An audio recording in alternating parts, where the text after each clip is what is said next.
Hey, what's up? This is your girl, Taylor Wilde.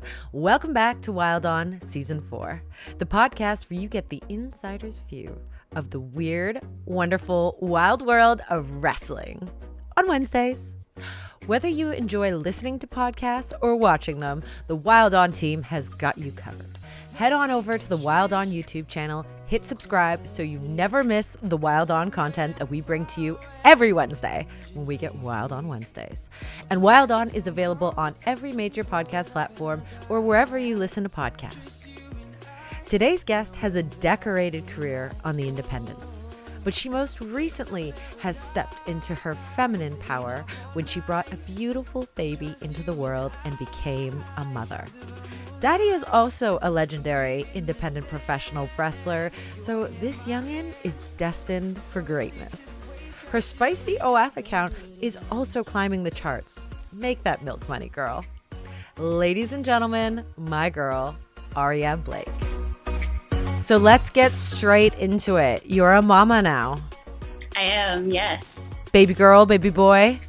Baby boy. Oh, such a handful. Yes, he is going to be 1 in about 9 days from today. So, happy, my growing little boy. Happy early birthday. That's really exciting. I know, it's crazy. So how has your life changed as a mom trying to also be a professional wrestler? Like, I don't, we've got like myself and Mickey James and so many of us that are balancing both, but I don't think we've talked to anybody this early in the game. Like, baby's not even a year. So tell me, how has your life changed? So much, but in a way, it's kind of picking up where I left off. So in 2020, we had the pandemic. I didn't wrestle a lot. Literally, I think it was like between 5 and 7 matches that year I had. Okay. So really wasn't wrestling a lot. And then the beginning of 2021 comes along, I find out I'm pregnant. So that's another year essentially out of it. Right. And then this past February, I came back. I was like, oh yeah, I know how to, go in the locker room and get ready and do my little pre-match rituals and talk to my opponent. And just being in the ring is like, I missed it, but it's also just like, oh, this is completely like, I remember this so much. So that's nice, but I did miss it so much. It sucked so much having to take basically 2 full years off. Yeah. Did you pick up exactly where you left off? I don't want to say I hit the ground running. I hit the ground maybe jogging because I didn't feel the need to go extreme and take every single weekend and fill up my schedule crazy. I'm like, okay, I literally have a child. I need to know that my body is not the same, no matter how hard I try. It's just, some things were so much easier before having a baby when I was 19. But, and my fiance wrestles, so it's a lot of juggling his schedule too. Okay. So because we have this baby, I can't fill up my time as much with shows or signings or road trips or anything like that. Sometimes I just sit home and change diapers all weekend, and I love it though. It's the best life. Being a mom is life-changing in ways that no one can warn you about. Yeah. Even if someone were to tell you, you wouldn't truly grasp it. And I was like you, I loved just, being at home with my baby. You don't even think about life before. Not really, because your life is different now. And you don't want that life back. That's how I felt anyways. Oh, that was fun. But now I look back and some of the stuff I did before having a child, I'm glad I got all that out of my system now because it's mothering is just so cool. It's such a big learning experience. It's everything in your life changes. Mm-hmm. The thing I found most true though is people like my mom or my mother-in-law would be you will never love anybody more than your firstborn or any child you have really, but being that it's my firstborn, I was just, they're the love, you're not going to understand it. And I'm oh, I don't know. I have dogs. maybe I'll like the baby. But, no, it's so true. It's I'm obsessed with this human. I will die for you. I will do anything for you. There's not many people at 3 a.m. I'll wake up and wipe their butts. I love this little baby. It's so true. Like you wouldn't do that for your husband. Probably. Well, maybe you would, but like, I mean, not as judgmentally free. Not just like for the fun of it. There would need to be like a medical purpose. not just for shits and giggles. Like, yeah. Speaking of those kind of things, your OnlyFans is tearing up the charts. Do you want to talk about your OnlyFans a little bit? I have had it for about 2 years. I started it on my birthday, 2020. You know, Okay. that pandemic, wasn't wrestling a lot, needed Yeah. some kind of money. And I had a Patreon, but for so long at like the top of the page would say, you're outside of the bounds. Like, and it had a resolve button. And I had talked to people Patreon and taken down whatever they didn't like. And Oh, it still was up there. So I'm always like, it's going to get deleted. It's going to get deleted. So I just made the OnlyFans as a backup, and it grew as a platform. And then more and more wrestlers just signed up on the platform, felt less stigmatized. yeah. So it's a good place to be. It's a great place to be. And as a female professional wrestler, you can have these pictures of you leaked from, wardrobe malfunctions, and it's really taking back your power because fans want photos and you're choosing what you put out there with your number on it. And I think it's a really, really powerful tool. Yeah, I'm like, oh God, if you want to see like a wardrobe malfunction and maybe see like side boob or something, like it's not going to be good quality. I promise you, it's going to be an action shot at best. Like, Yeah, you want the good stuff, I'll provide it to you for a fee. sure. I saw recently on your Twitter that you're at the top like 6.9% of your OnlyFans. Is that right? As of this moment, yes. So what does that mean exactly? Break it down for me because I'm still trying to like learn all the ins and outs of it. What does that mean? I think it means that just the traffic, I think, has increased from what I've noticed. Okay. Like earlier in the summer, Nadia Sapphire visited Vegas in California. How And great is she? she gave me so much advice that like things I didn't know that I implemented into it. And like literally, I think since meeting her and like talking to her and shooting customs with her and stuff, like Yeah. I've noticed more fan interaction, more subscribers, more money. And like, I Right. think that is what drives up those numbers. So I'm not, Cardi B making $1 million a month or whatever off of it, but like, I do be trying. Does Cardi have an OnlyFans? I think she did at one point, or I think she was Really? one of the celebrities I saw, or like her, Bella Thorne. I didn't even know that. Like I'm literally just like it's become so saturated and like you said, so destigmatized, and it's a business. It's a respected business, and it's one of like the most old-fashioned type of industries in the world. Men are always going to pay for seeing a woman, so you might as well fucking dive headfirst in, but I'm really trying to learn the ins and outs, and there's so much to learn. It's so much more than just like taking a hot selfie, posting it, and hoping for the best. It's like Yeah. legitimately marketing, editing, interacting with people, and like Yeah. making it authentic. Because like there are people that get like a grown man across the country to run their page, and these guys sign up and think they're talking to this hot girl, and it's some weird random dude that's just a social media marketer that's being like, yeah, baby, you want to see blah blah blah. And I think if you're paying for like a fan experience, it should be more legit. I mean, with people like those celebrities like Cardi B, Bella Thorne, Tana Moja, like I get it, like Yeah. super duper busy humans. I think at that point, manage your expectations if you're going to be talking to them one on one. But like with wrestlers, it's more fun for me to talk to people on OnlyFans or when I had a Patreon or anything like that than Twitter, where I can get like berated by strangers because they don't like my makeup or they don't like the finish I did in a match or something. Like it's a nicer platform, I think. That's cool. So you feel more secure on the OnlyFans platform. Yes, like these people are paying to be there. Like I Right. feel like they're gonna be on their best behavior. And if they're not, and I will tell them like, you're a little out of line there, like let's reel it in. Like Yeah. I'm not gonna, if somebody says something outrageous, I'm just gonna be like, I'll laugh it off probably. I'll probably screenshot it and send it to a couple of my friends. But it's like I'm not gonna shame you publicly, or I'm not gonna it's you're paying to be there. I appreciate it, but let's chill. You don't need to see me put a cucumber. Literally something I've been asked, and I'm like, I'm not gonna go to the hospital for you. Stop. But for the right amount of money, maybe. I don't know, because I feel like that permanent damage. I completely agree. Like, It's not worth it.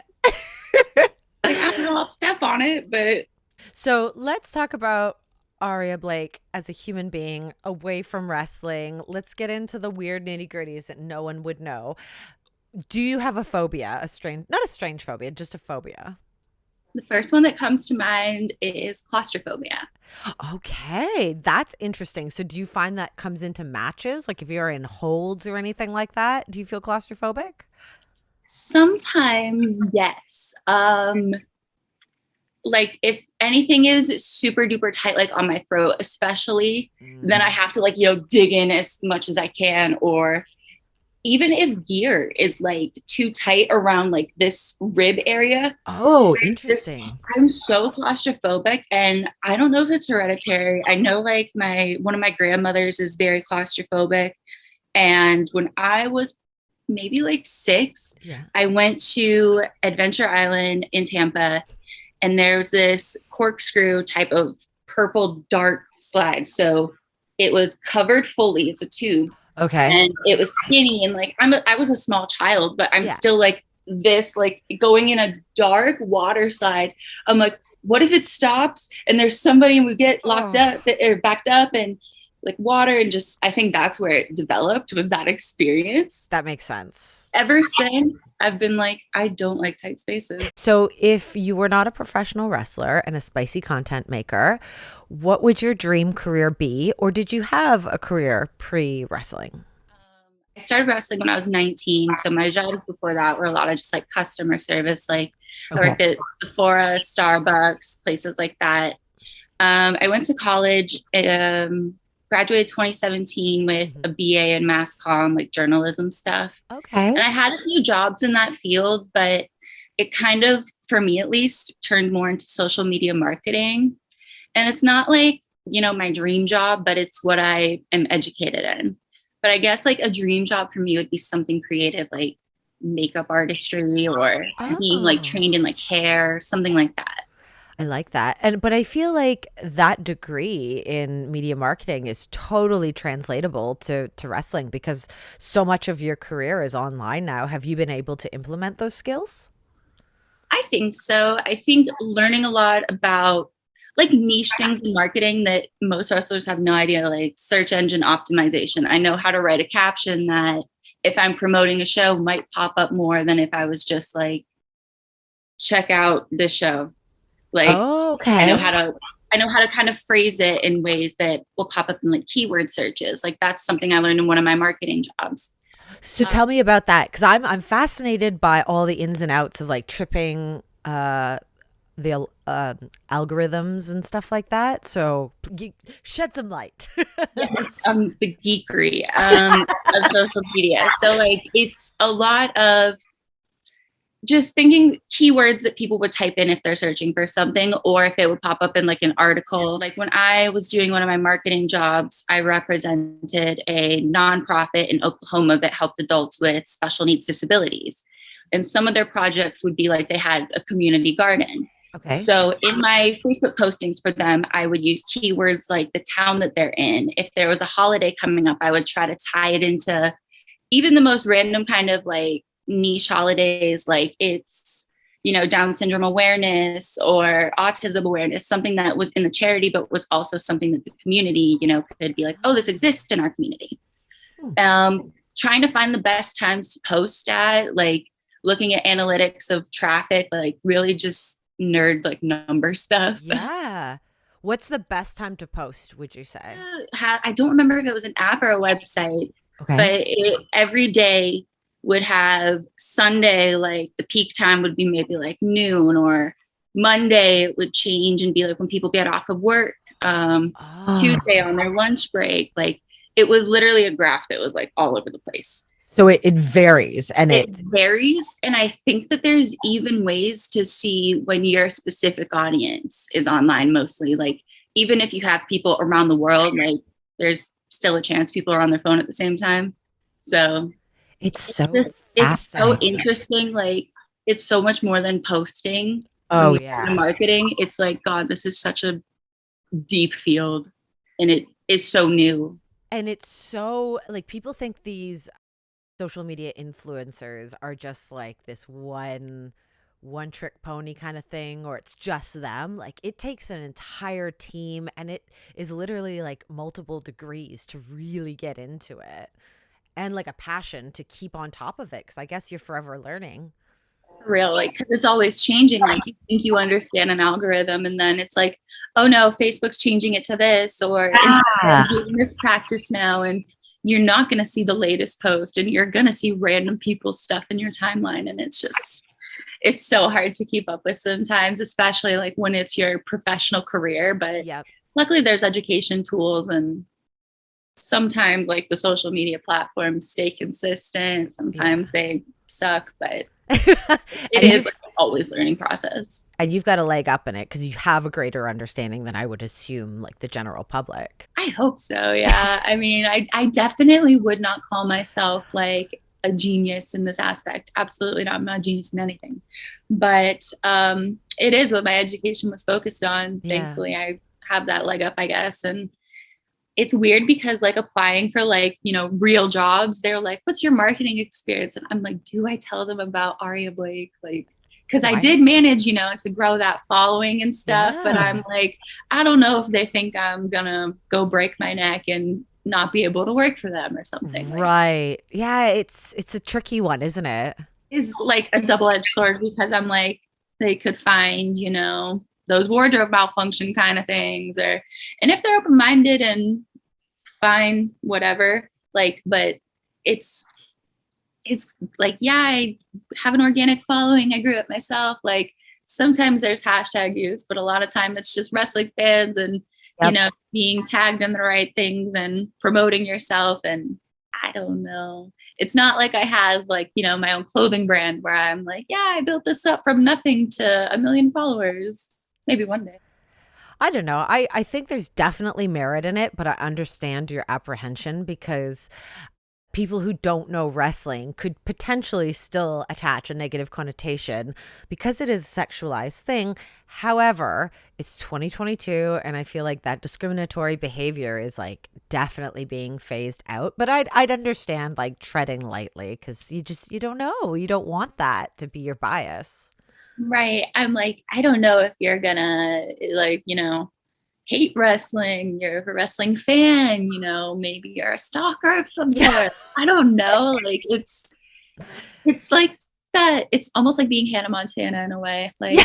Like, being two different, a literal professional and then like Yeah. a professional wrestler. Like, it's such an interesting balance. At the end of the day, they're gonna Google you anyway, so fuck it. It's not going to come up that I'm like a serial killer at least, or like that I collect human heads or something. Like, it's just going to say I wrestle. Truly, like I wish there was more transparency on like the headhunters and the serial killers on dating apps, because like you find that out way too late. Oh my God. Yeah. I'm literally like, this has been the theme of the podcast over the past 2 months because I've just started dabbling in the world of dating apps because I was married my entire 20s into my 30s. And so I miss dating apps completely. And at 36, I felt like I came out of a cave. And speaking about art forms with technology and having to understand a system, that's a whole language in itself. And it is weird. Yeah. I had a little bit of experience on Tinder, Oh, like oh. my probably early days of college, I'd say. Yeah. And I was living in the area near Clearwater. So I would get some people from Tampa. And one of my weirdest experiences was this guy who was a player for the Tampa Bay Bucks. Okay. I was like, we were talking a little bit and eventually just fell out. Nothing happened. Yeah. And one day, this man randomly sent me a picture of his restroom business. And it was not yellow. It was the other guy. It was literally just a picture of that.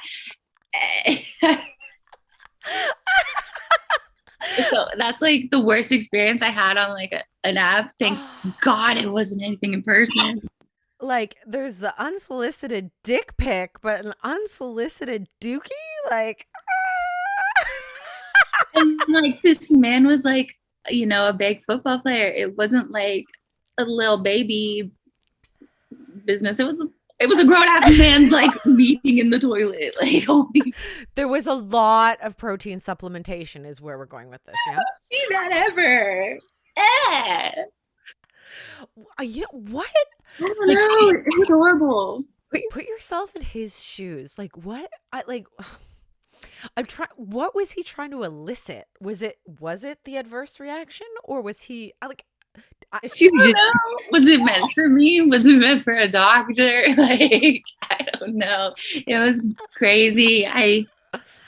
You poor thing. That's really scarring. This was like 10 years ago, and I still like I can see it. I mean, and it was like early in the morning too. I swear, it like Tampa Bay time. It was probably between like 7:30, like 8 in the morning. It was just that. So he's regular. It was like post coffee, like this is his morning business. And you know what? That just reinforces in my mind every thought I've ever had about like professional athletes, musicians, celebrities. They just lose all sense of normality, and they're just like weird. Totally fucking weird. They are something else. Anyways. Are you a podcast girl or a book girl? Let's change the subject. Podcast. What's your favorite podcast? Oh my. I listen to a lot of degenerate comedy podcasts. Oh. My favorite one is called Legion of Skanks. It's a comedy podcast, obviously. There's 3 male hosts. It's not anything that the name implies. It's just 3 funny dudes and guests and such. I also every day listen to The Bonfire on Sirius. That's more of like a radio show, but okay. Same concept, I guess. It's people talking. Yeah. I like Matt and Shane's Secret Podcast with Shane Gillis and Matt McCusker. There's a podcast I love that's called Dad Meat, and I was looking them up on trying to find their Twitter to like see if they were going live on YouTube one day. Yeah. Searching the term Dad Meat on Twitter, like bringing interesting shit. So yeah, I listen to a lot of degenerate dudes from the Northeast, like entertain me weekly. I've heard of none of these podcasts, so I'm going to look them up. I love it. Do you have a secret talent outside of being a wrestler, of course? I don't know if it's secret anymore because I've kind of exploited it for wrestling, but I'm very hypermobile. Oh. So like. Oh my God! There's been many times in matches, where I've like. Oh my God, that's an amazing talent to have as a pro wrestler. That is fucking brilliant. There was one spot I did super long ago with this girl, Dynamite Dee, where she sent me to the buckle and I stopped myself, went to kick her, and she grabbed my foot and like scorpion kicked me in like the back of the head. I can do all types of weird bendy shit. So that's cool. Now, has that made you susceptible to injuries like separating your shoulder? Yeah. Yes. So it's a whole condition called Ehlers-Danlos Syndrome. And I have the type that is hypermobility. And it's of the 13 types, it's all severe, but it's not as bad as like the ones that affect like vascular stuff and heart stuff. And it's mostly just my joints hurt a lot. Like they pop in and out all over the place because my connective tissues are not strong. Like I don't have the collagen bonds. Oh. And I just don't process like protein and stuff the same way. So yeah, I have like gotten hurt on the simplest stuff. Even like, I think it was in May or March, I took something and just took a bump and like my elbow like legitimately dislocated, like not like the thing I just did, but it did a weird thing. And like I had to on the fly, like just work with my shit not being where it goes. And then a couple of days later, I was like in the living room, just like foam rolling, trying to make the area feel better. And I just like popped it back into place myself. And it was this super loud noise. Like my fiance heard it like across our house, like across like our living room. The worst was probably I took a German and my elbow hit first and it popped all of this forward. Oh my God. Elbows back here, shoulders up here. Yeah, it was bad. Excuse me. How was that diagnosed? That injury kind of kicked off a few things for me because seeing my orthopedic doctor, I'd seen him a few times for like soccer injuries, but like this one, he said my shoulders had multi-directional instability. And I'm like, well, to me, that just sounds like they're moving all over the place. And he essentially said like, this is the shoulder and the joints in there, and it's kind of just going wherever it wants. And it's not in place because like the tendons and stuff or whatever are weak because of the condition. And I had met this wrestler who had visited Florida that had Ehlers-Danlos Syndrome. And a lot of things I saw in them, I realized like, I have this too. Like, that's crazy. So seeing that, like hearing the thing with my shoulder being unstable and hearing that this person like had a lot of instability, I'm like clicking these things together. I'm like, I am always injured. I do bruise easily. I am like oddly flexible for somebody I've never trained to be this flexible. Okay. I was a cheerleader and like, I never had to like train to do the splits. I've always just been able to drop down in them. Like, interesting. Never had to sit there for hours like this, like stretching my hamstrings and groin and everything. Like it's right. And I'm like, it's weird that I'm this flexible and that I can spin my elbow around. Sure. Going to that orthopedic doctor eventually led me to like, I think it's integrative medicine is what this guy did. And he did this thing with me called the Bateman scale, where you do a couple different things. Like if you can stretch like your thumb back to your wrist. Okay. If you can have the elbows that do the weird thing. Yeah. Bending over with my knees like completely straight.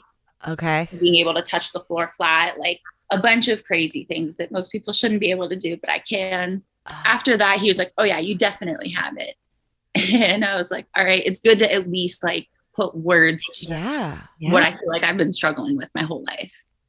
Wow. So was there a sense of relief when you had the diagnosis a bit? Yes, because I'm like, okay, I'm not just a hypochondriac. Like this is a legitimate thing. Right. Like, other people have it. It's not as common as, things like diabetes or like ADHD or things like that. It's considered rare, but I've heard people say that it's just underdiagnosed. So it is relieving, but then it's like, you're also on this whole other journey of like, okay, what do I do now that I have this condition? Because it's not something that you just like, oh, I have it. And it just is what it is. Right. You kind of have to figure out how to live. Like, how do I do things without my joints popping in and out? Or what's the proper way to, do KT tape or physical therapy exercises? And along with it, unfortunately, like it's a syndrome. So underneath it are all these other things like the autonomic dysfunction, like the nervous system not really functioning right. I don't know why it's part of Ehlers-Danlos Syndrome, but it is. Okay. And it like causes like heart problems, like things like that. So it is a relief to find out one thing, but then it's like a constant learning of like, what else is wrong? And what else can I attribute to this major thing? Yeah. Interesting. So I wonder, since you had already been an athlete, you'd been a cheerleader, it's almost like wrestling kind of saved this part of your health in a way. Like it's kind of like you said, it's a double-edged sword, but it sounds like for the rest of your life and your health, like thank goodness it was diagnosed now, something you can, keep an eye on. Maybe I would have eventually found out what Ehlers-Danlos Syndrome is, but like if I didn't hurt my shoulder taking a German, which you can probably only do wrestling, or like meet that wrestler that had what I had and like seen their social media post about having it, Yeah. I might still be in the dark about it. And it's a thing I completely have. And it's also like unfortunate that so many doctors are just like, they might get a short, brief lesson of it in medical school, but a lot of them just like, it's so alarming being with a doctor and them being like, what is that? Can you spell it? And I'm like, oh my God, I know more than you. Like, I hate that. Like, that's scary.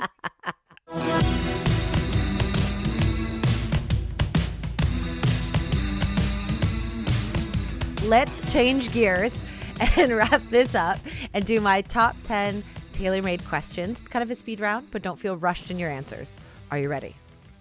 Okay. What's a beauty product you cannot live without? Eyebrow pencils. Specifically, I don't know which kind. There's one by NYX that I use right now that they have a few, and this one's like really long and it's got like a pointy-ish tip on it. Okay. But I love it. And it's got like a spoolie at the end of it.